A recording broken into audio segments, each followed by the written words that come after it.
Bom, ao meu lado, a pneumopediatra, a doutora Roberta Costa Palmeira. Doutora, hoje nós vamos falar sobre asma. O que é a asma? A asma é uma doença inflamatória crônica das vias aéreas e ela vai se manifestar com tosse, chiado no peito, falta de ar, dor torácica, dor no tórax. E isso pode ser desencadeado por alguns fatores. E quais são as principais características dessa doença, além dessas que você acabou de falar? A asma ela tem uma característica familiar. Normalmente tem história na família de asma ou de rinite, ou a criança tem uma dermatite atópica, uma alergia na pele, que também pode predispor à asma. E os principais fatores que nós chamamos de gatilhos, desencadeantes de asma, são os fatores ambientais relacionados à poeira, ao ácaro, pelo de animais, a proteína da pele do animal, os fungos relacionados ao mofo, tem as variações de clima, variações bruscas de temperatura, a baixa umidade do ar.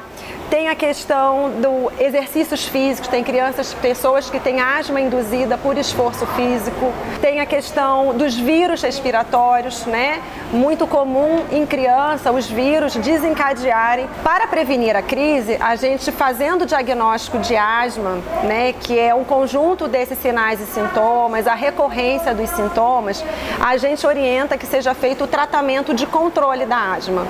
A asma ela não tem cura, é uma doença crônica que precisa ser controlada. E se esses sintomas não estiverem controlados, pode vir a ter complicações, idas a emergências, com necessidade de internação, de oxigênio.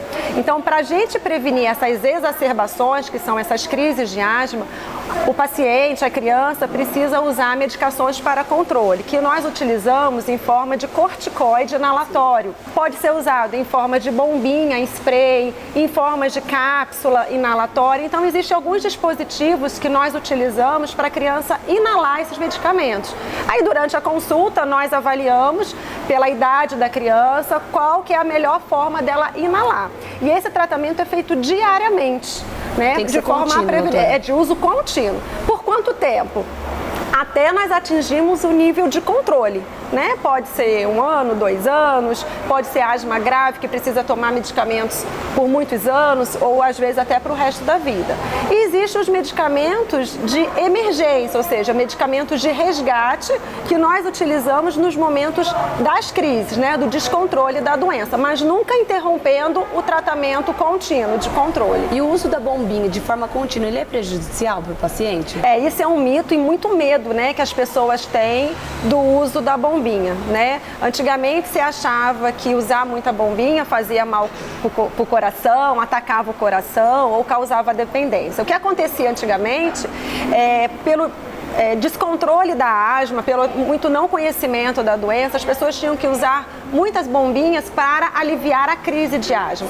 E causavam um efeito de batedeira, o coração acelerava. Então as pessoas relacionavam isso ao efeito da bombinha no coração. Mas na verdade isso é um efeito transitório, é um efeito adverso assim, do medicamento, mas que não causa sequela e nem prejuízo nos batimentos cardíacos. Assim como usar o corticoide a longo prazo, o corticoide inalatório, que é o que a gente faz para o tratamento de controle da asma, também não causa nenhuma dependência, pelo contrário, vai manter a asma controlada e livre de complicações. Doutora, a partir de qual idade o paciente ele já consegue detectar que ele tem a asma para procurar um especialista? As crianças menores de 2 anos, elas podem manifestar chiado no peito, que a gente chama de bebê chiador, o lactente sibilante, que muitas das vezes está relacionado com os vírus respiratórios, a ida para a escolinha, Isso não necessariamente vai ser asma. Agora, quando a criança já tem uma predisposição genética, uma história familiar de asma, quando ela tem sintomas de rinite alérgica ou de dermatite, alergia na pele, já são fatores de risco para a gente ficar atento, porque aquela criança pode persistir com esses sintomas respiratórios, de chiado, né, tosse, falta de ar, por mais tempo. Então aí nesse caso a gente detecta às vezes alergia respiratória através de exames de laboratório e a gente consegue fechar o diagnóstico de asma. Doutora, depois que o médico já detecta que o nenê, que a criança tem asma, o que a mãe, o pai tem que mudar o hábito dessa criança? É muito importante que os cuidados do ambiente sejam, a gente sempre reforça, né? Cuidado com, principalmente se a criança é alérgica, a poeira, o mofo, né? O contato com o pelo de animais, evitar variações climáticas bruscas de temperatura, que a criança tenha contato, né, ambiental com o excesso, né, da friagem. Principalmente evitar contato com o cigarro, tá? Os ambientes com fumantes, nós sabemos que as crianças expostas aos fumantes, ao cigarro, né, o tabagismo passivo, ela está sujeita a infecções respiratórias, a crises de asmas alérgicas, né? Então isso é um fator complicador. Evitar contato com poluição do ambiente, cheiro forte de produtos de limpeza. Então, além do tratamento, a gente reforça esse controle do ambiente. Obrigada, doutora. Obrigada.